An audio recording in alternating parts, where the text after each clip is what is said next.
Good morning, ladies and gentlemen. Friday, November 10th. You have tuned into the morning show. What a morning yet again. Capping off the week with crypto just continuing to pump. I mean, Solana price. Oh my God, it's crazy. Look, today we are going to discuss Ethereum's big day yesterday. Who could have seen that coming? What a crazy idea. And basically, we are going to talk about the mixed day of NFTs and what to make of it and the recent surge in gaming tokens. Always fun topics. Because of the surge in gaming tokens, we brought on our resident gaming CEO of a multi-million-dollar crypto gaming company, Kix. Kix, what's going on, amigo? Super happy to be here. I'm stoked, man. Yeah, it's been a wild week. It's like being in a party in LA. It's like, 2:30 in the morning, you're having a good time, and you open a bathroom door and you're like, whoa, okay, there's some people having a really good time, right? And I'm trying to stay out of that bathroom, but still have a good time at the party. You know what I mean? All right. We'll love the detail. And so, I mean, look, we got a lot to dig into. Okay, well, yeah, I mean, why don't we just get into it right off the bat? We can just go right in. Kix, you want to hit this weather report? Oh, yeah, dude. Let me hit the button right here. A little small talk, get a little sip of water. And then come in hot. Today is Friday, November 10th. Market volume, 25.6 million. Wowza. Blur, 17.8. OpenSea, 4.2. That stock's down. NFT market leaders, despite massive 25 million in volume, NFTs are mostly in the red after ETH's pump. Looking at the leaders board, Apes down 9%. Rest down about 3 to 5. Big winner, however, is CryptoPunks up 11% on the day. Other movers included Pixelmon trainers up 83% to 0.25. Beans down 15% after more than 100 were dumped into Blur bids. And most mid caps are down 5 to 10%. Over the past 24 hours in a NASDAQ filing, BlackRock revealed its plans to file for an Ethereum ETF. As a result of the news, we got that nice Ethereum pump up 10%. Got to 2,100, down a little bit, but still looking great. Solana also ripped up to $50, bounced off there. That's a price we haven't seen in over a year and a half, since May 2022. That's pretty crazy. Looking back over at NFTs, CryptoPunks, we said it was the winner. They've been on a ripper from 70K to 120,000 in less than 3 weeks. This is the price. It hasn't been here since March 18th. That ETH floor, 58 ETH. Massive volume over on Larva Labs. I mean, the sales bot's going crazy. Looking over at ordinals, Bitcoin pumps, Bitcoin pugs have pumped off the back of CryptoPunks up 2x in the last week. That's a 0.052 BTC floor. That's almost $2,000.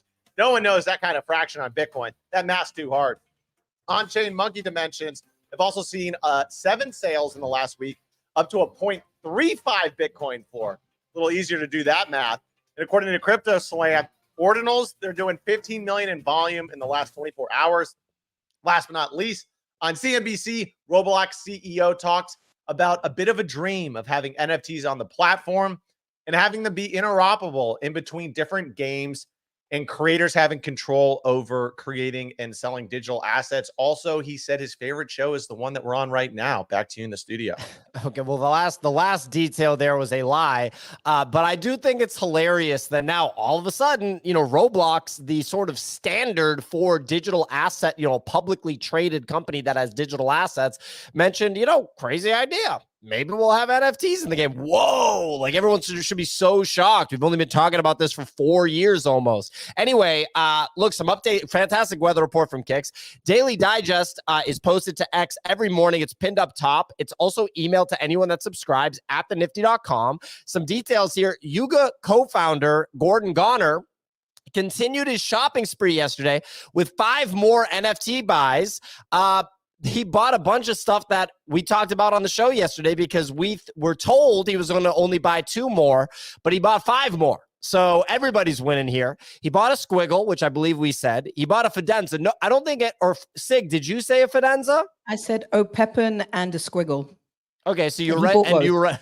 Yeah, you were right about both of those. I said World of Women and a squiggle, maybe, and I was right about both of those. Somebody said Fidenza. Maybe it was someone in the audience said Fidenza. Or Clemente? Yeah, well, I got a bunch of DMs from people saying like, "Yo, dude, like, here's my address for the free Bodago, bro. I got it." It was like we were all right on Mo's guess. Let's make that clear. But Pio, what I will add is he did tweet that there is a grail that he wants to get that he said was ludicrously overpriced. So if someone can guess what collection he ends up buying, because he said he's in negotiation with it, they will get the free Bodago. So if you can guess what collection he said he will buy, that he said is ludicrously overpriced, but he's working on a deal for this, might take a few days, and you get it right, and you get it first, you'll win the free Bodago. Okay, I mean, that can be a second free Bodago. We can figure out something for the previous free Bodago too. Can I take a guess? Okay, they're saying Mega Mutant, but I feel like he was buying stuff that wasn't. He's not going to buy his own community stuff. No shot it's a Mega, because I feel like he would have just bought it anyway. I like the Skulls of Lucy call. That's what I was going to say. Oh, I was going to say someone said it in the chat. Shout out Shy. But yeah, Skulls of Lucy seems like that feels like it could be. Sam Spratt's been cooking. It's totally. I was about to say Sam Spratt. I didn't even think Skulls of Lucy. I was thinking one of his one of ones. But Skulls of Lucy. It's Skulls of Lucy. 100%. It's Skulls of Lucy. I'm gonna go Autoglyph. I like that. Yeah, but I think Skulls of Lucy is definitely a good one. Like top three for sure. And art. We're basically all agreeing it's art, and it's just what art it is. Something incredibly illiquid that people don't want to let go of. So I think Skulls and Autoglyph would be good. Did we get Cosimo Medici's Grail trade hands yesterday? Remember he said that. What if it's an X copy? What if it is an X copy that maybe it's overpriced? Maybe there's a little bit of overlap here. I mean, it could be. I think Skulls of Lucy is very interesting because it's a profile picture. That's a fine art thing. It's an absolute, it's an absolute grail. It is ape themed, right? Lucy is an ape. So very interesting stuff. Anyway, yeah, so that's teasing a buy of an NFT that he wants the most, but is ludicrously overpriced. I'm going to go with Skulls of Lucy. We'll see.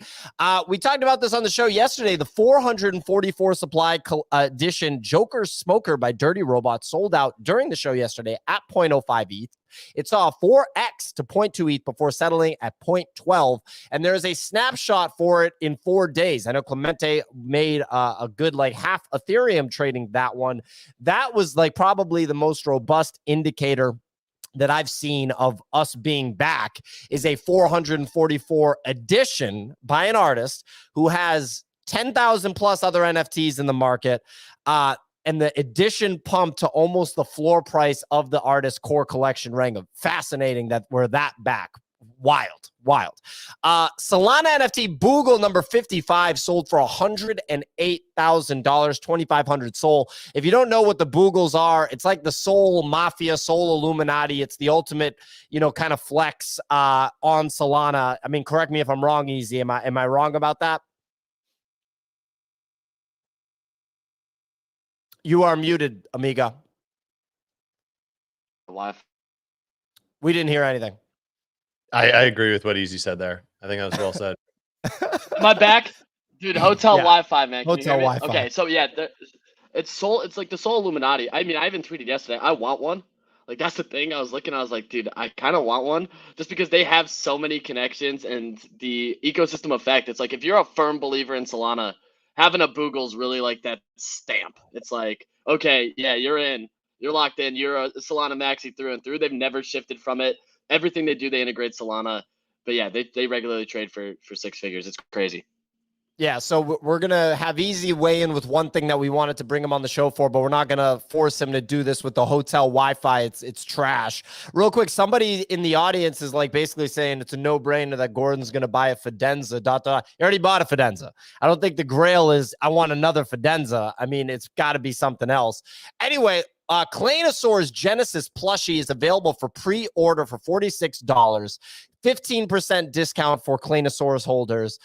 Very well made, well crafted. We saw some of these in person at Breakpoint. They were presented as if they were artifacts in a museum at the event. It was very cool. Clemente?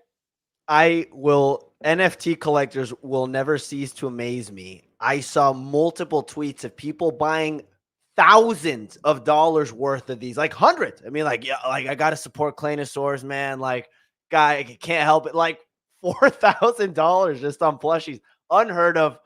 Once again, I was very surprised by that, but congrats to Claynosaurus. Yeah, I mean, look, it's good for NFT collectors to feel strongly about supporting NFT brands and buying physical product, quality physical product from those brands. No doubt. No doubt. It's way better than, I don't want any physical bullshit. Your NFT is a shitcoin so that I can make $10. It's a lot better to have people aping into the merch versus that. Next story, Courtyard will be giving away free tokenized Pokemon card packs next week in collaboration with Chimpers and with Privy. So very cool stuff from our friends over there at Courtyard. Michael Saylor, GigaChat himself, his business MicroStrategy, their Bitcoin investment is now at over $1 billion in unrealized profit. This is the least surprising news of all time. Pudgy Toys are now available in Canada via Toys R Us. So the Pudgy Toy empire is expanding. Damien Hirst is offering a gift to anybody in the NFT space, the gift of being able to pay $2,500 for a physical print of his Great Expectations NFT. If you remember, it requires a burn of the NFT too, which was airdropped to currency holders 2 years ago. I wish somebody would give me a gift that I can pay $2,500 for too. Yesterday, our gaming partner, SHRAPNEL, released a utility chart for the SHRAP token. You've heard us talk about this token on the show before, and shared ways you can earn the token by participating in the game. Easy, we wanted to have you on for a little bit of extra detail from the hotel room on the SHRAP token. What's going on? All right, fingers crossed. Is it all right? Is it coming through? Sounds Are we good. Sounds good, amigo. Okay, good. Yeah, dude, the SHRAP token is something I'm genuinely excited about here because it does open up what they've been talking about. Is this whole creator economy that they're trying to build out through a game. Video games have really gotten a lot of success from user-generated content, UGC, and you're seeing it from like Roblox, Fortnite interactive stuff. And now what SHRAPNEL's doing is this is the easiest way to reward their creators. So players selling assets that they extract in games, so obviously being an extraction shooter, taking assets from the game itself, so guns, skins, camp, everything else when you eliminate another player, getting it out of the game. That's one thing that you can sell right on their marketplace to get SHRAP. The bigger thing, though, is what creators can actually make. So making gun skins, making insignias, map creations, objectives, basically every custom gameplay that you create in the game can be rewarded with SHRAP. And they have all these other mechanics going into it, from battle pass style things, similar to like a Fortnite. So as you complete achievements and do all these other things, the whole reward mechanism is going to be through SHRAP. So it just seems like it's this perfect loop so far from what I've seen, and I'm excited for it to go live with gameplay that's going to allow for creator economy bonuses, player bonuses, a whole mess of other things that just really incentivize playing the game, creating in the game, and also just letting other people experience things that they enjoy. So say you make a brand new map. That map is more played than the traditional map. That creator is going to get rewarded immediately. So it's really giving back to the community to help grow alongside creators, which is something we've started to see with traditional games, and it's going to be great that they're actually doing this out the gate. So long-winded rant, but I am obviously excited. So I can't wait for it. I think it's going to be awesome. And now they've also just launched it on Trader Joe, so you actually have the ability to trade it on the AVAX subnet that they're using. There's a whole bunch of things right now, whether you're going through the ETH side of things, the AVAX side of things, that open up possibilities for it. And obviously gameplay goes live next month, so I can't wait. Well, yeah, I mean, fantastic detail, Easy Kix. Have you been paying attention to the things SHRAPNEL's rolling out? Yeah, definitely, man. I've been keeping tabs on it. Super excited. I really look forward to playing it because I have fun with that kind of style of game. So when their actual like play testing comes out or early alpha in December, I'm stoked to give it a go, dude. Hell yeah. Well, look, we're going to dive into this discussion in the weather report. So this is NFT's second cycle here. I mean, look, it's fascinating that just week over week, you can see such robust changes in the market. I mean, all of a sudden, everybody is saying, we're back, we're back, we're back. We're seeing indicators left and right of us being back to some capacity. Even during this show, just paying attention to comments, you have people randomly chiming in with negative comments about NFTs being worthless over and over again. That doesn't happen in a bear market, ladies and gentlemen. Those people aren't around. Those people come out when the bull market comes back. So it's absolutely beautiful to see those signals in 4K while we're doing the show. And I'm just excited to continue to see the development of it.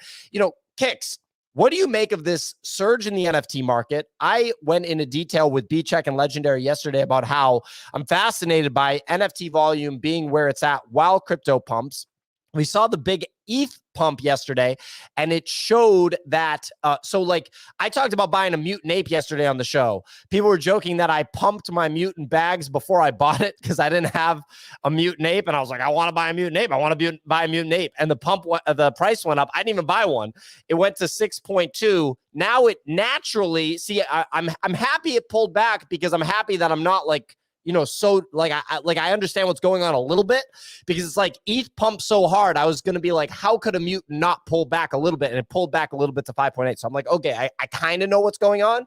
But what do you make of where we're at here with this NFT cycle, and how do you see things playing out from it? Yeah, I mean, it's super exciting because I mean, we've been pretty much like down only for the most part, except for a few outlier projects. After the January pump that we saw at the beginning of this year. And we're seeing like rallies like across the board, across a lot of different NFT projects.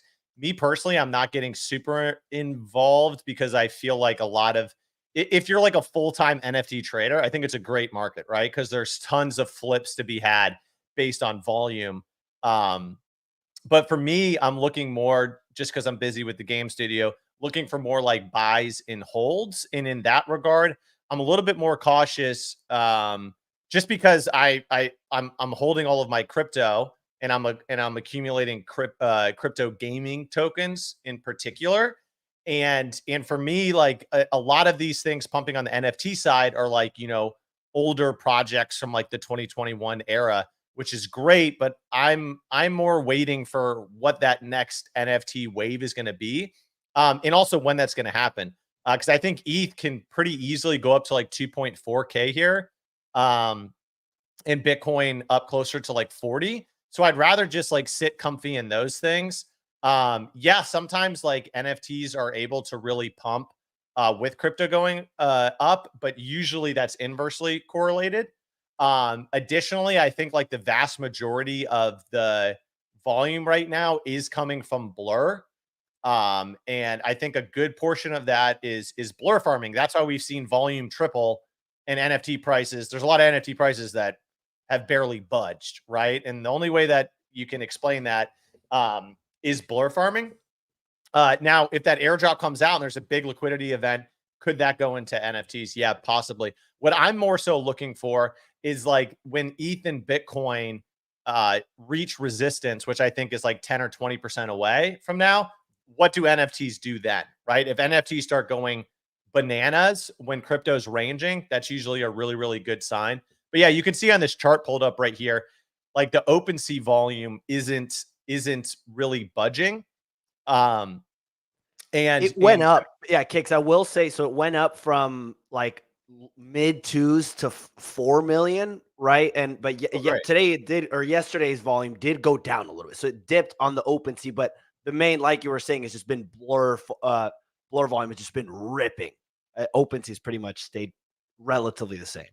Yeah, and I think you can look at OpenSea volume as like kind of traditional retail NFT volume, and then Blur is more like sophisticated, like people that listen to this show every day sort of thing. And one thing I'm reminding myself is you don't really need retail to start a bull run. In fact, like retail comes usually after you've wanted to accumulate your bags, right? Like if you look at post all-time high. Exactly. Like January through like July was like the best time to be buying NFTs in 2021. And then July, August, they absolutely exploded, right? And then we got the Q4 and the Q1 pump. So like you definitely want to get in before retail comes. But just for me personally, there's a ton of NFT collections and projects out there. And the only thing, I just don't think I'm good enough to pick the couple ones that are really going to win versus like we're going to get these like broad pumps and then retracements. I think broad pumps and then retracement. So I'm still sitting on the sidelines other than like what I already have in terms of NFTs. Like I already have a Pudgy, I got a Moonbird. I got a V1 CryptoPunk. I got some Bitcoin toads, which are some early ordinals. So like I'm not selling any of my NFTs. Bitcoin toads or Bitcoin frogs? Bitcoin toads. They're like they were like one of the first 5,000 inscriptions. They're a crypto toads like derivative kind of thing over on but I bought them in like February. And they're like almost 0.2 Bitcoin right now. So Holy shit, they're at 0.19. What? I mean, yeah, because they're under 5,000 inscriptions, and they were the first project ever to do this.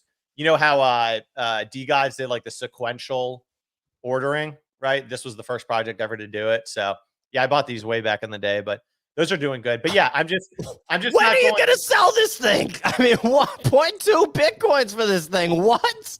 Well, I mean, my theory is that like ordinals absolutely take off, like having one of the first 5,000 will, you know, be worth something to somebody, hopefully. Well, I got a news for you. In 14 months, one Bitcoin is going to cost $170,000. So, like, do you think that having that toad at 0.2, you think it'll still be 0.2 at that time? Well, if Bitcoin's worth $170,000, then Bitcoin maxis are rich as shit. And then when they finally get red pilled on ordinals, then they're gonna start going and flexing. You know what I mean? So that's my Dude, if those things are worth 0.2 in 14 months, then that's wild. That's hilarious. Love that you have random ass ordinals exposure. Clemente. Real quick, Pio, Nick's crypto or his Bitcoin punk has done a 2x in the last week. It's up to a 0.05 BTC floor. He's in the green on it now in USD. It's worth over $2,000 now.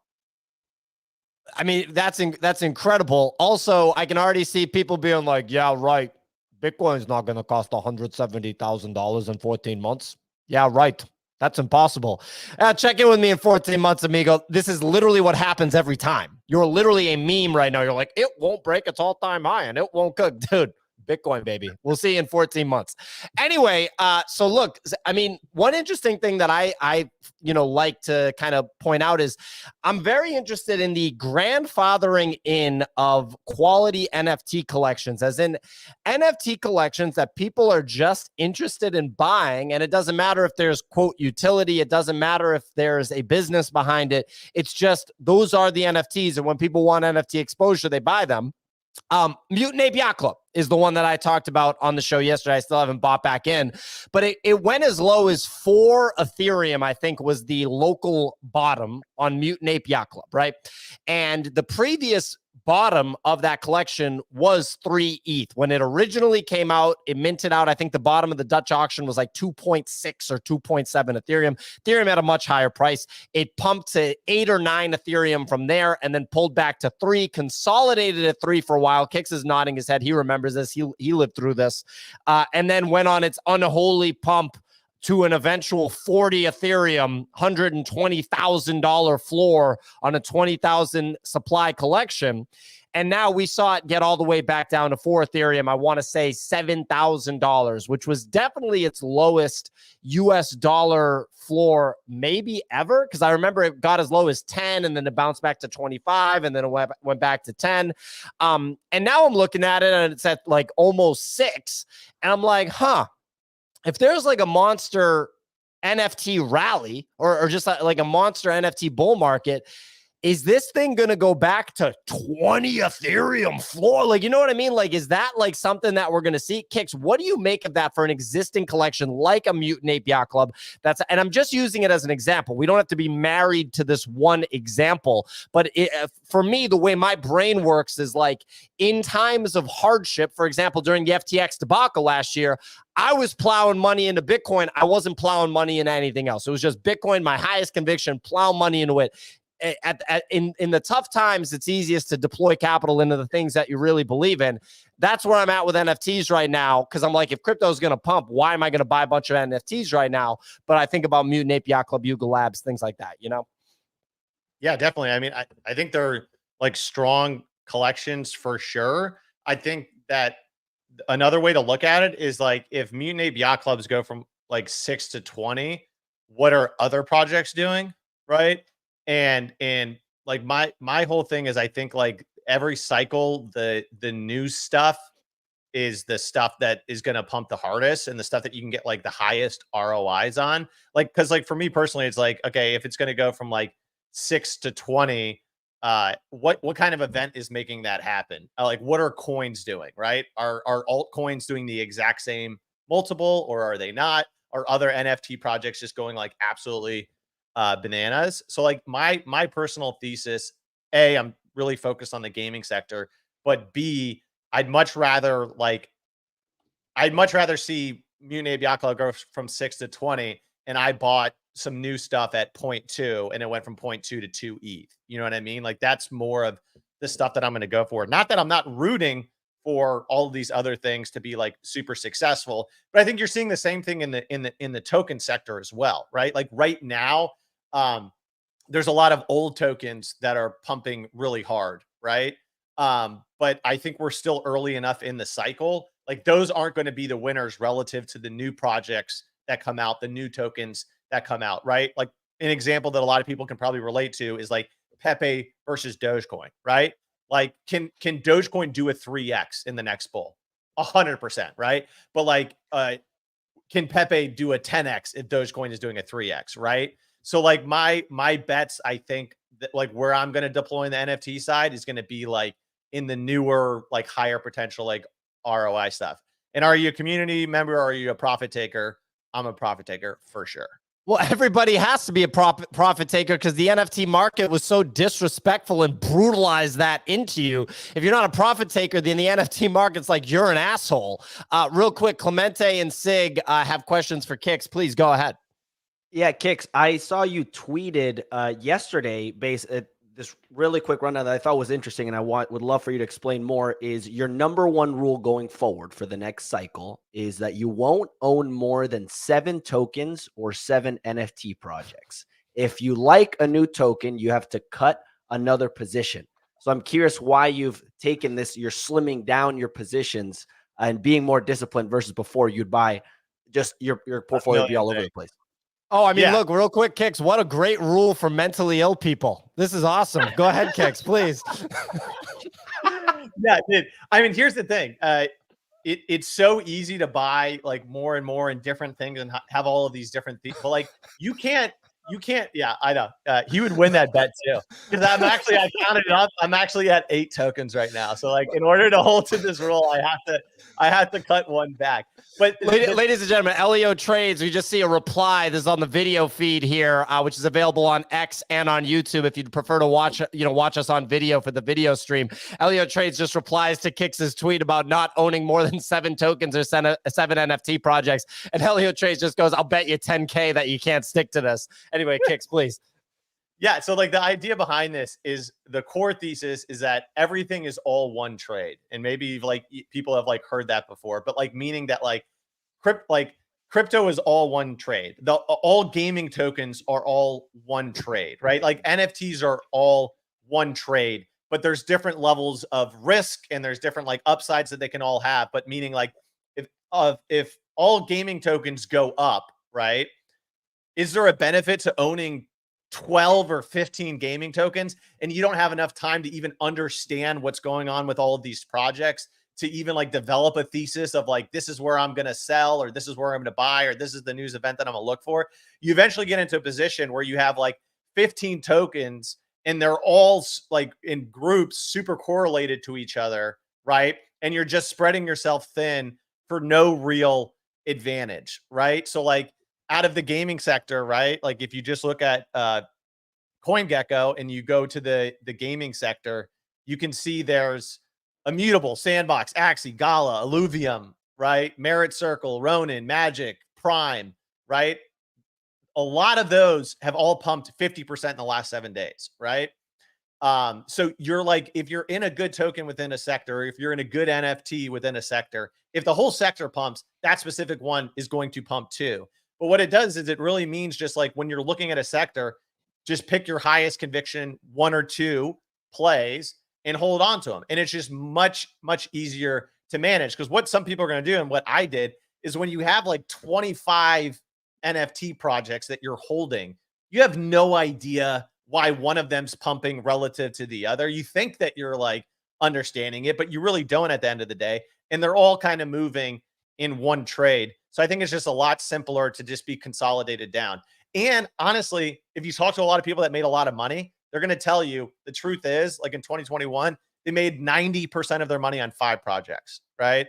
And so like spreading themselves across another 50 projects did absolutely nothing for them other than stress them out and make them more spread.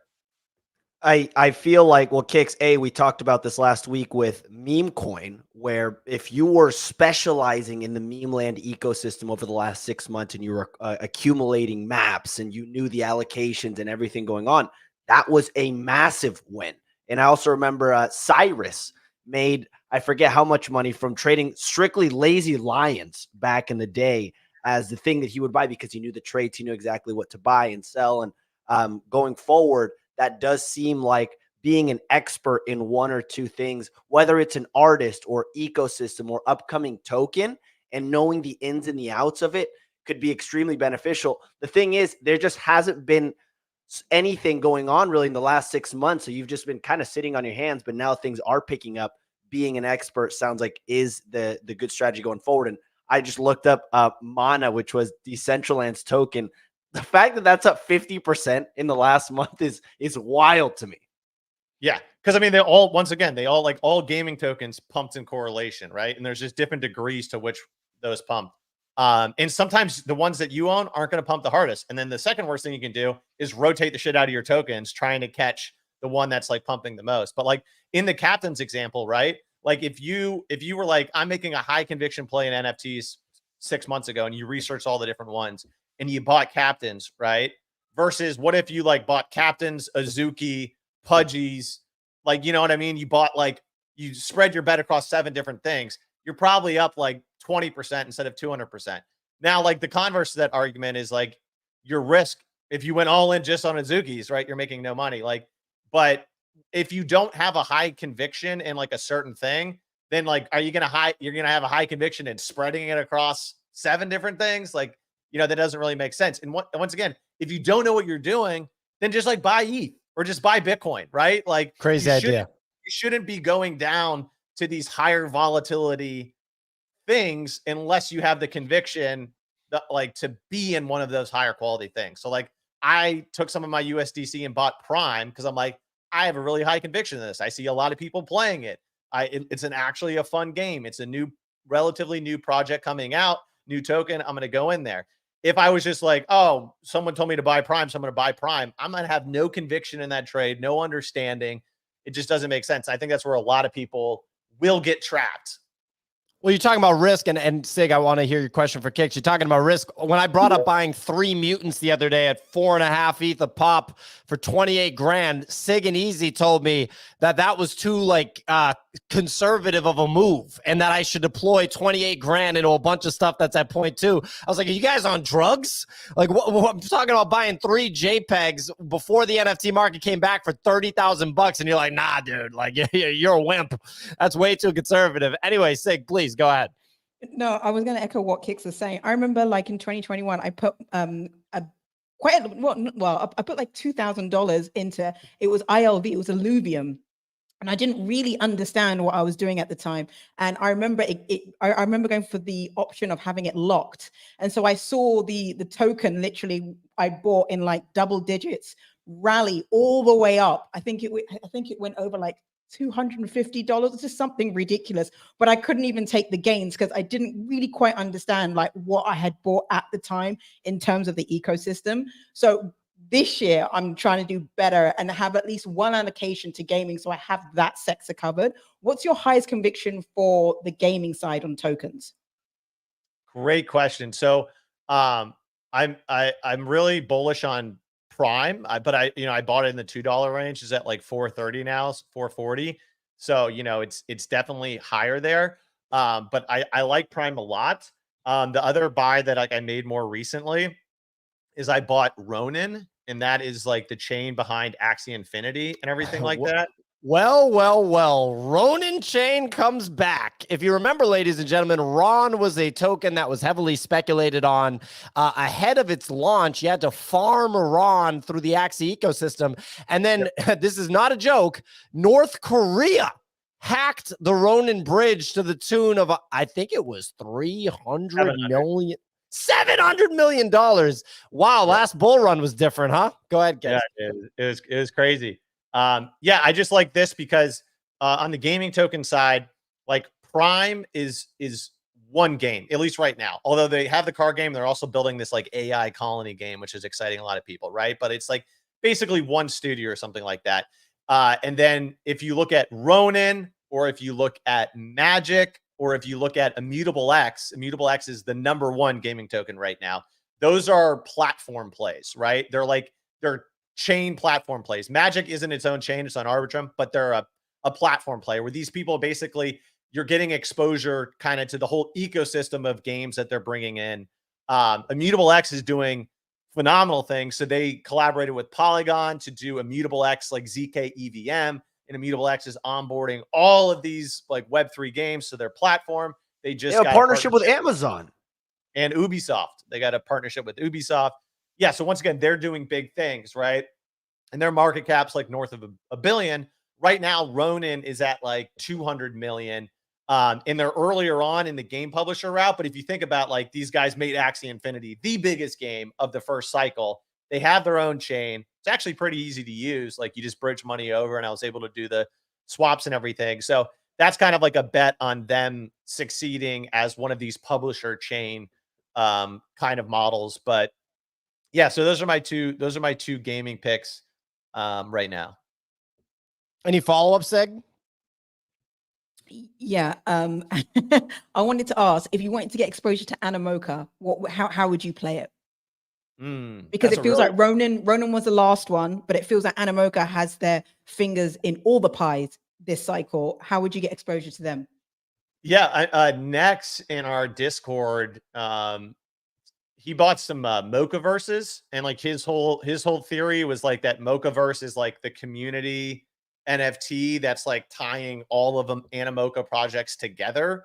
And so like if they succeed as like a VC or whatever you want to call them, right? If they exceed across the board, like a lot of that value will like accrue or flow back into Mochaverse. I thought that was a pretty good thesis on like how to get like kind of centralized exposure to all of the different things that they were doing. This thing is 2.1. 3x in the last 30 days. Damn. That's where I get a little scared, because like 3x last 30 days, like maybe, you know, if these things pull back a little bit, I mean, pulling back isn't always a game, right? Because you can just watch something go to the moon while you're waiting for it to pull back. But yeah, 5% royalties as well. I mean, wait, so wait, hold on, Clemente, you said that like, because that's crazy? Like 5% royalties is high? Like people don't give a damn. They're just buying this thing. Like royalties or no royalties, these things are still up 3x, which is interesting to see. Yeah, I mean, look, saying that there's a Mocha token that's rumored and everything like that. Yeah, I'm a little concerned with the amount of like token things that are kind of getting played out. I think that people are maybe under appreciating the amount of effort that like meme land had to do to like execute a strategy like that. I don't think that everyone else can just yeet out tokens and they're going to be massive successes. I do know a lot of people in the Animoca area. They're making a bet on berries with the what are those things? The berry token with the, or maybe it's not the berry token, the grapes, the grape token. Yeah, I knew it was a fruit. Yeah, that, you know, people are speculating on those. I'm a little bit more skeptical on that kind of stuff, but I mean, it did work out really well with meme land. So, well, the thing is Animoca Brands is based out of Hong Kong, and Yatsu he does feel like a very qualified operator. He might be able to get in on the Binance Mafia pump if they did want to do a I knew it was a fruit. If they did want to do a token, you know, Miguel Ribeiro, longtime viewer of the show, had a very funny comment on YouTube, ladies and gentlemen. He pointed out that Kix said, "I knew it was a fruit." That's a quote that you'll only hear in analysis of NFTs, not necessarily tokens or stocks. Anyway, real quick, ladies and gentlemen, I want to do a rundown of the absolute monster week that Shrapnel, our partner for this show, has had. The Shrap token, speaking of gaming tokens, was listed on Bybit and KuCoin, some big exchanges, and they hosted a huge play testing session in Seattle with some top gamers in Web3. We'll have to make sure that, Easy or one of us actually makes it out to the next one of those sessions. But anyway, you can buy an extraction pack for as little as $20 and receive weekly gear drops, early access play, and more if you go to the nifty.com/shrapnel. That's the nifty.com/SHRAPNEL to buy yours. And you can see that link pinned to the Twitter space. It's also here on the YouTube show. Clemente, was there any detail that I missed that you wanted to add on this? Use discount code NIFTY, NIFTY, for 30% off. We're doing this for the next 10 extraction packs that are purchased. So go do that right now and let us know if you bought one in the comments. We'd love to shout you out if you do.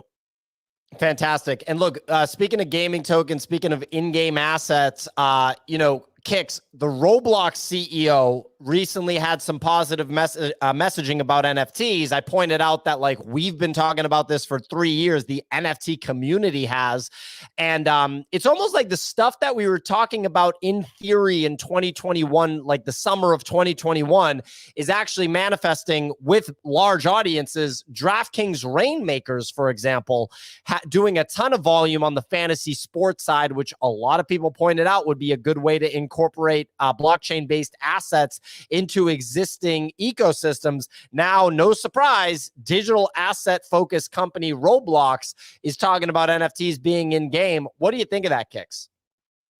Yeah, I didn't listen to the quote myself. I feel like, there's a lot of good spin masters in the space. So I think some people are making out to be he's Roblox is bringing NFTs in next week. When in reality, I think the quote was probably more we really like NFTs and we're looking into the technology sort of thing, right? But Jihos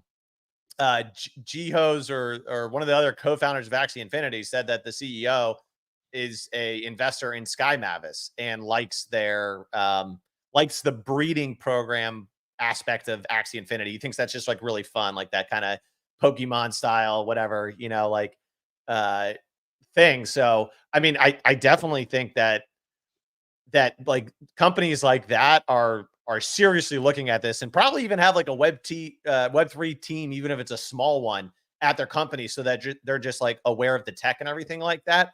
I don't think overnight in the next 6 months we're going to see things like that coming in. I mean, one of the disadvantages that these big companies have is that it's hard for them to turn the ship, and so I think a lot of them are even if they're excited about it, are going to be later to these things than we may think. But I mean, Zynga, right? They have their NFT project going on. You mentioned DraftKings doing a very successful integration. I know Ubisoft is very interested in these things too. I also think that it's harder than it sounds to just inject NFTs into an existing economy. I think that it's much easier to figure out how that economic flow and structure works with a new project. So yeah, I think a lot of studios like Ubisoft or something like that are saying, oh, we like NFT. It's much more likely that that's going to be in a new game that they come out with. For example, EVE Online, the people behind it, CCP, not the Chinese Communist Party, but they're out of Scandinavia. They're a studio. They got $40 million to build an NFT Web3 game. And that's going to have NFTs in it. They're not going to go to EVE Online, their flagship product that's been around for 20 plus years, and just start being let's turn this into an NFT and let's turn that into NFT. I think it's just a little harder than it sounds, but I mean, it's super awesome and bullish to see. And I think that it's one of those things. NFTs went through their first cycle, right? So just the fact that NFTs haven't completely died, anybody that's kind of reasonable yet skeptical can kind of be okay, maybe this wasn't the tulip mania. Maybe there actually is some super valuable underlying tech. And here's the thing. People in video games, they're fucking that make video games for a living. They're nerds and they understand digital assets. They understood digital assets 20 years ago. So it's not this crazy thing where we're trying to get the McDonald's CEO to put NFTs in Happy Meals. You know what I mean? These people understand, tech. And I bet you a lot of these people, I bet you the CEO of Roblox, bet you he owns Bitcoin, bet you he owns ETH, bet you he owns a lot of other crypto assets. Sig? And Yeah, I was gonna say, and Kix, I mean, if you watch the video, you're exactly spot on. He's extremely like tentative and maybes, and in the future when he's talking about the subject of NFTs, and even the example that he brings up, he brings up Elton John, and he says if you were to get Elton John to come in and do a partnership with us, and maybe he creates, you know, a really cool digital asset that can be sold for charity, he would then be able to offload those to the platform, sell them, make money for the charity, and then bring them back into Roblox. But the avenue that he took was this creator arm, that you'd have third-party companies come in, do something special for the audience, and then off they go. It definitely wasn't what you're saying, that they're going to have NFTs flood the entire ecosystem and then kind of like just see what happens. But I thought that was really cool, because but then you end up bringing in two different audiences.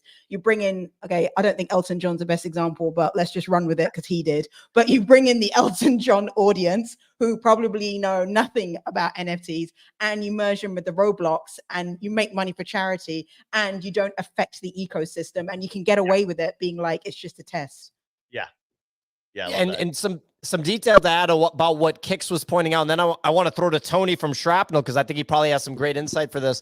But on the subject of, you know, having these bigger organizations that have been around for a while not move quickly when it comes to incorporating NFTs, Roblox has been around since 2004. It was created in 2004. And it's a publicly traded company with a $24 billion market cap. They can't take the risk of trying to just jam something into their ecosystem. It's just not how it works. They've only been a publicly traded company. When did they go public? It looks like pretty recently. They went public in 2021. Yeah. So like, come on, guys. Come on. You know, like it's going to take a while because they just can't take on the risk. It's just not necessary. They have an uber successful business now. So they'll gradually do this stuff, but it might take like 8 years, you know, like it's just how it works. It's just how it works. They're going to let the small guys make the mistakes over and over again for like a half decade so they can finally figure out what the thing is. One quick comparison, and people are going to make fun of me for this, but basically, the big institutions, they don't want to buy Bitcoin at this price. They want to buy it post-trillion-dollar market cap. That's when it's kind of proved to them. So they'd rather buy it at $150,000 a coin than buy it at $35,000 a coin because they view it as less risky. I know it's like a crazy idea for a crypto trader to understand, but they're worried. They're on like 100-year time horizon, like a pension fund. That's like 100-year time horizon. So they'd rather buy it north of $1 trillion market cap than worry about it at 35K when it's still highly speculative in their eyes. But I want to go to Tony. Tony, you raised your hand from that. You're a gaming guy. You're you know, in the throes of building a gaming enterprise over there at Shrapnel. You come from Amazon Gaming. What are you thinking about? I mean, I'm a little shocked at how astute and spot on your observations were. Not because I don't think you guys are smart, but it feels like you guys just talked like people who have been in the industry for a really long time. So a couple of things to touch on. Like, there's some muscle memory baked around here still. Like, if you go to LinkedIn and just look for people who work at Roblox who also worked at THQ, you'll find some people. And those people still have a lot of scar tissue, right? Like, I don't know if anyone remembers if you guys were paying attention to the industry like 5 or 6 years ago, but man, probably like 8 years ago now. I'm old as shit. But THQ was a company. They made Saints Row. They made a couple other good games, a bunch of Warhammer games. And they were doing fine. They were like they considered like the fourth of the big four, quote unquote, of the publishers. And then they decided that they were going to follow in Nintendo's footsteps and make some hardware. And they made a drawing tablet thing that just crushed it for like one holiday season in the U.S. And then they tried to make a shitload of them all over the world, and they went out of business. They didn't sell any of these things. Turns out hardware is really fucking expensive, and they couldn't move it. And so like literally THQ went out of business. That was the reason. And so I think a lot of people in the industry, I know a lot of people in the industry look at that and they're like, shit, we are definitely not going to do that again. And so the idea of just completely restructuring the business around a new form of technology is like not just kind of an ethereal, scary thing, but like a lot of us saw it happen like in our career lifetime. And so there's just like a lot of, hey, let's not be the case study for this, right? And so I think you're absolutely spot on that anything that we see come out of these huge publishers is going to be like a project, not necessarily like a new wave of business model. Like again, I keep going back to Fortnite. Fortnite did, like, not with NFTs, but like with their creator program, they changed their entire business model, and you saw what it did. They had to restructure their company, right? And the idea of doing that for NFTs as they like volatile and whip around is pretty scary. And then secondly, what you said about these guys just being nerds who love this shit, like, again, spot on, right? Like I've met the guys that founded Roblox a couple of times. They're great. They're fucking awesome. But like they're sweaty dudes, right? They're playing video games. They're on the internet. They're reading Reddit. Like these guys, they're one of us, right? And so I think that it's an incredibly astute observation. I'm going to tell him you said that, Tony. Anyway, wanted to give a quick shout out to Might Man, since we just talked to Tony from Shrapnel. Shout out to Might Man, who bought an extraction pack, and Hastronaut, who bought the heavy pack this morning. Love seeing people get involved with the Shrapnel ecosystem.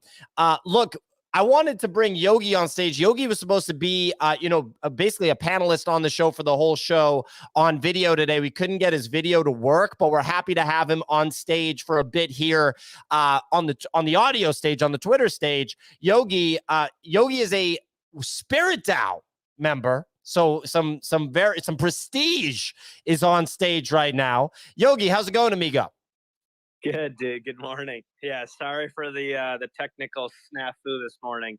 We'll make it work next time. No worries at all. We'll be excited to have you on again. But since I have you here, man, what do you make of the NFT, like just the current state of the NFT market? I do want to ask you some questions specifically about Azuki, because obviously you're in SpiritDAO, you're repping an Azuki. Seems like you love Azuki. I got some questions about it. But what do you make of about just the overall state of affairs with NFTs right now, given where crypto's at? Crypto's pumping. Bitcoin ETF's about to get approved. ETH ETF just filed by BlackRock. Would love to know what you're thinking about.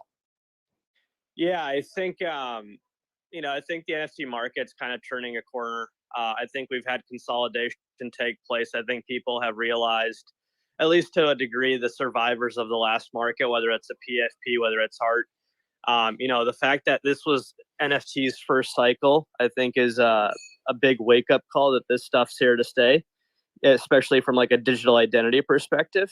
And given that the ETH ETF, Bitcoin, like that stuff's starting to move, I think people are seeing NFTs as like the leverage longs that they were prior, where during the last bull market, if y'all remember, crypto punks went from like, I don't know, 5, 10, 20 ETH to 150 ETH, I think even more maybe. And that was during, when ETH was running from, $1,000 to $4,000 basically. And what's interesting is even just this week, I've had a couple of chats, come back to life. And these guys are crypto guys. They just hadn't been dabbling in NFTs. They've just been building up their just spot positions. And, a lot of them see, hey, I think ETH's going to run to 5K again, but I also think that crypto punks are probably going to go to 100.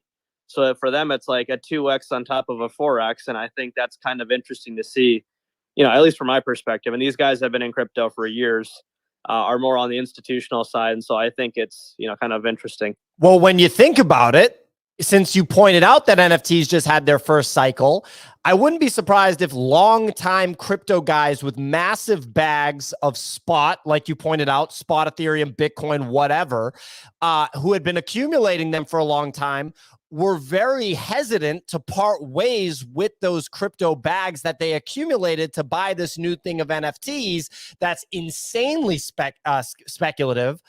We now know the market was offensively brutal for NFTs. I mean, I would hold NFTs and people acted like I was an asshole. They're like, no, you're supposed to sell that within 72 hours, dipshit. Like, really, that's kind of the tone of the NFT market.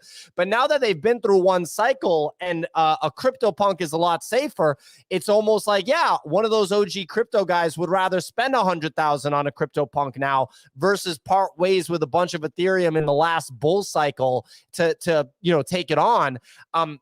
What do you make of Liquidity returning to previous cycle profile picture projects, for example, Yogi, even if the operators, so to speak, of those projects haven't really proved themselves? Is there a separation of the NFT itself versus the operators? And do those folks actually just not, is it better for them to just not do anything like that? Yeah, I think there's definitely going to be separation. I think that what we're seeing now, like, let's just even talk about gaming NFTs, right? There are people that have been cooking for the last 3-4 years, whether that's Illuvium, whether it's, Parallels, Ronin even, dude. I didn't know Ronin was coming back until this guy who got me into Axie back in 2021 was like, dude, check your Ronin bags. And I got to find my wallet. I need to find my wallet that has Ronin because I think I staked it years ago. But there's going to be a difference, but there's going to be two narratives, at least on the gaming or general NFT side. You have people that have stuck around, that have been able to execute, so that are operators, and their community has stuck around, they've consolidated, or they've been acquired, kind of like what we've seen with Pudgy, we've seen with, I believe, Gutter Cat or Cool Cat, someone got Gutter acquired Cats. recently. Yeah, Gutter Cats. And then you have the gaming guys that are cashing in, like, yo, we've been building this game. It takes a long time to build this stuff.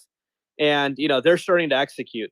And I think that stuff is going to be a clear driver for the next bull. And then you're going to have a bunch of new guys again, kind of like the last bull market where, they're going to sell us streams and we're all going to get excited. And we're probably going to mint, let's be real. I want to follow, I think, what Kix is doing with like 7 tokens. It's not going to happen. I've already spread myself way too thin this morning. Because I woke up and I couldn't do this. So I opened up a bunch of longs and we'll see what happens. Wait. So because we had the technical issues with the show, instead of coming on the show, you filled that void by just doing a bunch of leverage trading? Yeah, because Solana went to 50 this morning. And so the way I do leverage is because it's more like a fun bag. So if it's aggressive. So like if Solana falls 50 cents, I get busted. But if it goes up, it's a good time. And I was like, might as well play this. I made like $50 this morning, and then I closed it again. Because I wasn't paying attention. But I think that's where we're gonna see separation on the NFT side. That there are people that are cashing in that are gonna be cashing in goodwill and execution is kind of how I think about it. Awesome. Well, we want to talk to you for another couple minutes. I wanted to ask, so SpiritDAO, what's the next thing SpiritDAO is gonna buy, huh? I don't know, dude. We put a lot of liquidity into elementals, and we still need the market to come back. Azuki corrected. We have we're building support on just like giving confidence to the eco. I think the best thing we can do is just give guidance and support to the team. We don't have that mystique or that those cool ideas that got all us excited. I think from a shipment perspective, we should be shipping our comics, like the physical comics, for anyone that bought the SpiritDAO comic here shortly for redemption. And so that will be a cool thing. We have some more IP that we're building. There's going to be a lot of events coming up in Asia for Azuki, like Tokyo. A bunch of us are planning to go there. A bunch were in Hong Kong and at Ape Fest. I think quietly we're just like a lot of us are making a lot of bets in gaming and other NFTs. And supporting Azuki how we can. And I think the vibes in the garden have come back a little bit. So it's exciting. Interesting. One last question. What the kind of unrelenting support for Azuki is interesting to me. I mean, like a significant part of the NFT community just loves this thing. And obviously there has been controversy. Also at this point, it just kind of seems like why would the founding team of Azuki do anything at this point? They've made enough, that they didn't take any investment from venture capitalists. So this is basically a small business that has generated well over $100 million in revenue. No matter what happens, it seems like Azuki always comes back. Where does the affinity for Azuki come from? I think it just like it's funny to say it out loud, but like the community really is a fun one, dude. I don't know what it is. Maybe we're all like mentally... I don't know, whatever the correct term is, we all have, something unique. For me, it was a SpiritDAO. There's 50 of us, 50, 70, I don't know where we're at in numbers that, really take things on a bigger time horizon. And there was something about Azuki and their execution. Yeah, there was issues with Zaga when, that story came out. The Elementals was a debacle in itself, and I won't go into that. But we have been pleased with like the merch stuff they've done. Like I'm wearing their hoodie right now. It's comfortable. It's warm. Like one thing I haven't seen apes do, and I was an ape before I was an Azuki. And I think just the way that they handle these luxury drops, the TTG jacket, which I've never worn, the Mahomes card, there's just something fun about collecting. And then from an art perspective, I wasn't an anime guy until like literally like 2 months ago. Dude, I watched Demon Slayer for the first time, and it's like a whole thing. And I'm like, all right, I get why people like this.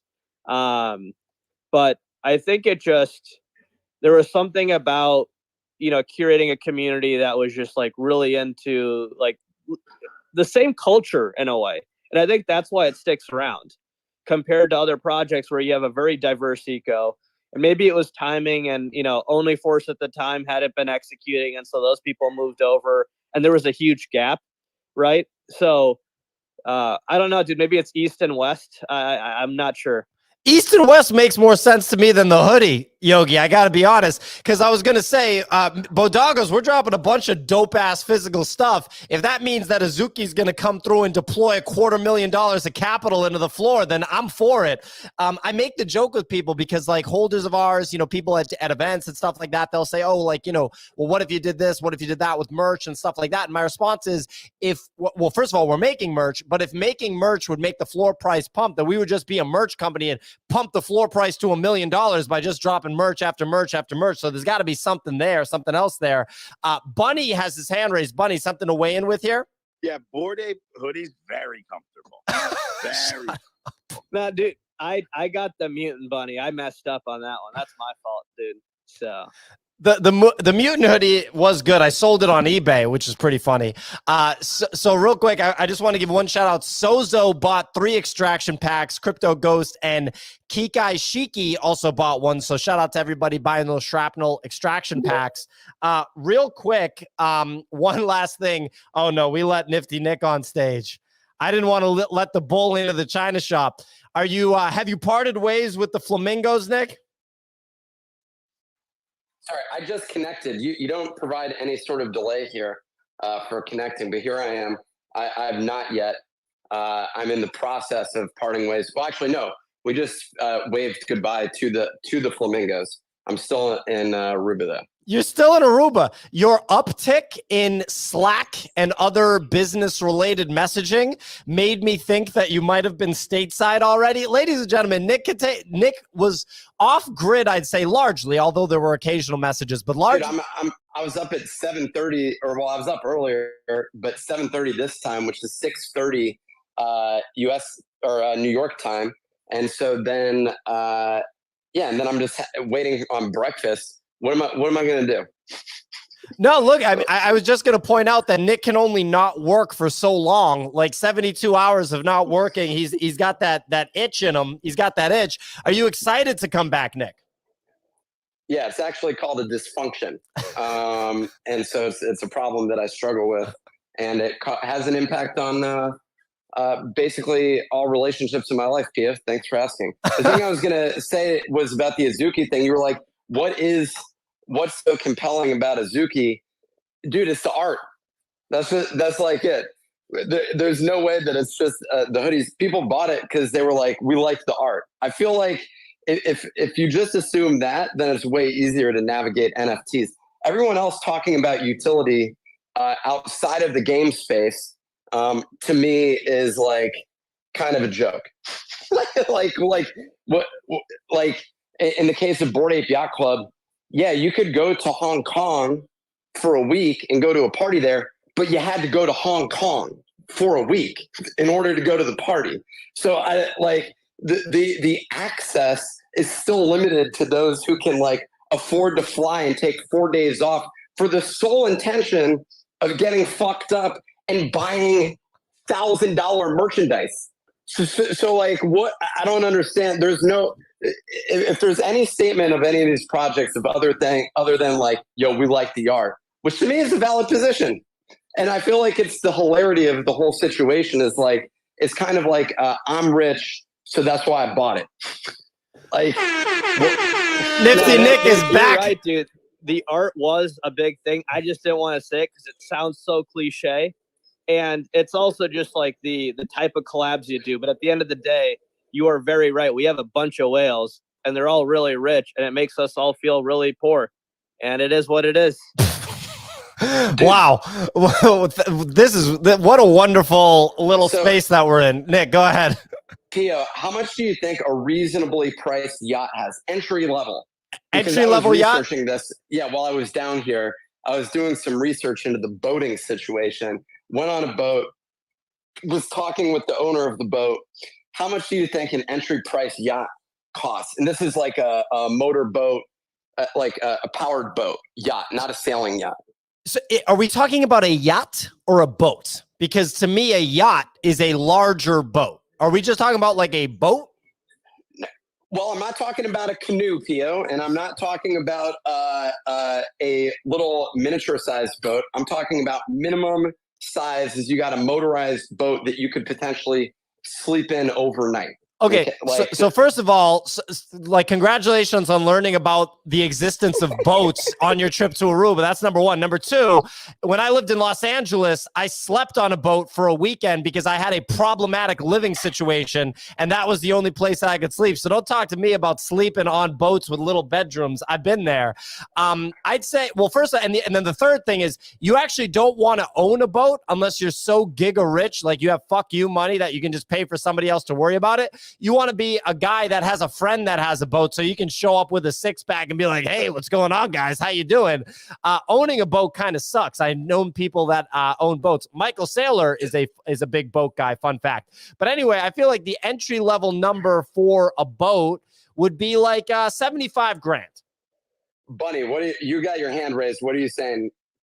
I was going to say Bored Ape Canoe Club. That was really it. Oh, okay. All right. Thank you, buddy. That was you should have chimed in at that moment. I feel like to say you're saying 75 grand for so like this is a powered boat. It's not a yacht has to do with the size of it, but most of them in general tend to have like a second level where you're looking out over the boat, basically. Like that's the minimum size. So you're sticking with 75? I mean, now you're making me want to change it because I feel like you just have this like very. Well, here's the thing. So basically, it's $300,000 is the minimum amount, and that's a 1995 boat that I went on to for like I went on a yacht for 3 hours while I was down here. That boat cost this guy $300,000, and he's using it as like a tour system in order to go and do this. But like. Basically, you got to spend like I was looking online for these boats. It's crazy expensive. And I'm just like, who the hell? How are there so many people buying $1 million boats? And the reality is they get a mortgage. They get a loan out to go get these boats, which is the most ludicrous thing. Last comment on this, which is why I'll say that this is like such a common thing. And also, I don't want to like one lesson from the whole Sam Bankman-Fried thing, which is tied to this. White educated men seem to have access to just unlimited money from loans. Like, how the fuck did they have billions of dollars where they're able to just go and get a loan for like betting on random shit coins? Like, that's the thing that's crazy to me from these places. Trump, the same thing is going on right now. He just like supposedly inflated the value, which kind of seems smart. But the reason I'm going in that whole circle is to be like, what a privileged situation where you're able to go to a bank and they're going to loan you money to buy a fucking yacht. Who the hell does like a depreciating asset that's completely like going to cost you a bunch of money? It's such a ridiculous scenario. I was kind of just taken aback at how expensive they are. Well, Nick, how many feet was this yacht though? That's the key indicator, man. How many feet? It depends on the minimum length. The one that I was on, the $300,000 one. Yeah, well, I forget what the minimum length is of a yacht, but I feel like it was somewhere in that range, like call it 55 feet or something like that. There's like 50, 60 feet. Yeah, obviously it scales up from there. You get the interior. There's a whole thing, dude. Boats are cool. Are they?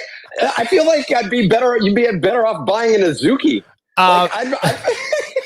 You're definitely better off buying anything that will appreciate because the boat is an inevitably depreciating asset unless you go to the highest level where your boat basically becomes a collectible, like the stuff Conor McGregor is buying. I wouldn't be surprised if Conor McGregor could sell the yacht for more because the person can then say they bought it from Conor McGregor. It's a flex, blah, blah, blah. We have a lot of comments on YouTube during this conversation here. People are saying, bro made a rap video. Now he's looking at boats. We have We have people saying I'm out to lunch. Well, first of all, I got it from multiple angles. People are shitting on me in the comments. Also in our private chat, our team here, Clemente and Signal, are dumping on me for my estimate on how much a boat costs. Clemente's like, a water skiing boat costs $75,000, dumbass. How could you do like that low of a number? I don't pay attention to boats because one of my friends growing up, his dad had a boat, and all I could think of is like, I don't want that thing. And my ex-girlfriend's dad had a boat. It was like so important to him, and I was like, this thing sucks. Like it's just so much maintenance. They'd have to spend like a whole weekend cleaning the thing. I was like, I'm trying to go play basketball, bro. I don't want to like mess with your boat so I can like take it out and just swim in the ocean a little bit. I don't know. I like to rent stuff like that, and I like to own Bitcoin. I'm confused about how people can still afford New York rent, but I'm even more confused that there's so many people that are down to buy yachts. That's the thing to me that's just like crazy. So when you think about that, all that was just to say, Azuki seems like a smart purchase decision here. You know, like if you're like, why go and buy that depreciating asset when you can get something that could speculatively go up by 500%. Yeah, I mean, people love buying Azuki. They love the art, and no matter what happens, they seem to support it. So there you go. Yogi, you have your hand raised. Then we're gonna wrap. Yeah, I just want to say, I don't think it's a bull market until someone's buying a yacht with company funds, i.e. Three Arrows Capital, maybe. Like if we see Nick buying a yacht, we know the portal's doing well, and you guys are about to close some big sales on that thing. Well, we got a lot of stuff to deploy capital into before we buy a goddamn boat. One little note, people that live in Chicago, of all places, are obsessed with boats. I know guys that work in finance, and they're all obsessed with their little boats in Chicago because of the lake over there. Just an unexpected place for people to be all about boats. I'll bet the depreciation is lower there, though, than like you'd get in like a sunny place year round where it's just getting beamed down on by sun and salty ocean water. Whereas like, I feel like in Chicago, you only can use the boat for 2 months a year. Yeah, that's like the interesting thing about it, but they're still into it. They're still doing the boat thing out there in Chicago. I wonder if Machi Big Brother has a boat over in Taiwan. He seems to have everything else that he wants. I just saw him pop into the audience, probably because we titled the space Bored Ape Yacht Club. We're talking shop about how much it costs to buy actual boats and commenting on the utility of an NFT versus a boat. Machi, you've been on this show before. Do you own a boat? It says he's a listener. No, I'm not a listener. I'm a speaker. No, I don't. How is he going to answer this question, Pio? It's not a speaker. Nick, you're the only one that thinks he's not a speaker. We can all hear him. Machi, excuse Nick, please. Oh, really? Yeah. Well, I mean, no, I don't have a boat. Like when I was a kid, I liked to go off Newport Beach. You know, those Davy lockers. One day, what do you call that? Deep sea fishing. Nah, man, I don't have a boat. Well, real quick, Machi, something stuck out to me from when we had you on for the video interview, which, by the way, was a great time. We asked you if you had a personal chef because it was clear you were in a very robust apartment, and you took a long pause before you answered. Just come clean. Do you have a personal chef? It's cool to have it. It's not a big deal. No, I don't have a personal chef. What? I don't remember that at all. I'm a burgers and French fry kind of guy, you know. What did he answer? I can't hear him. Nick, he doesn't have a. I'm not going to Nick, you can listen to the show afterwards or something. We're not going to relay his responses to you. Machi, can you give us one fun little thing since the NFT bull market seems to be picking up, and you supported the hell out of the bull market with your buys? The bear market the whole time. And we're going to wrap the show after this. Is there something really expensive and fun that you own that the average person probably doesn't, besides high-end NFTs, obviously? Man, what? I came up here because there's Bored Ape Yacht Club on the top, not to talk about my personal expensive thing that I own. I know that's why you came, but I'm trying to ask a question for us for the show. We're being selfish right now. All right. What do I own? I own a movie company. A movie production company. We know that. That's a business. That's not fun. I'm talking about like an expensive watch or jewelry. No. I got a Rolex, the custom one, the one that's all engraved like Bored Ape Yacht Club all over it. The one where all the Rolex Maxis are like, oh my god, now it's worth zero. Bitch, In my opinion, it's worth more now. And it's a customized Rolex. Okay. You know that one? I don't know it. I'm not surprised it's Bored Ape Yacht Club themed. I mean, you're a real sicko when it comes to Bored Ape Yacht Club, it seems. You've never seen it, P.O.? I don't know if I have a Rolex that's Bored Ape Yacht Club. I remember there was the Timex, right? Or am I tripping? I don't got no Timex, please. I'm not like the no. All right, I'm gonna have to find it. I can't pin it to the top because you're shutting down the show, but I'll retweet it later today just to like flex on everybody. Well, there you go. Well, look, ladies and gentlemen, I hope everyone has a great weekend. Friday, November 10th, we do the show Monday through Friday, 9 a.m. Eastern time. The bull market feels like it's back. Will be interesting to see if we can keep it up. Big shout out to Machi, to Yogi for joining the show. Also for Tony from Shrapnel joining. We had a bunch of viewers buy the Shrapnel expansion packs from our partners at Shrapnel, so that's really cool. You can go to the nifty.com/shrapnel. Clemente, something to weigh in with here before we wrap? Shout out to all the people that bought and commented. There were a bunch of people that won extra extraction packs from Shrapnel for commenting. And so shout out to Shrapnel. Shout out to everyone that bought one and got an extra one today for commenting in the space. Absolutely. Things are heating up on that front. Game is scheduled to come out very soon. Play testing starts next month. Follow at Play Shrapnel. Go to the nifty.com/shrapnel. Use the code NIFTY for 30%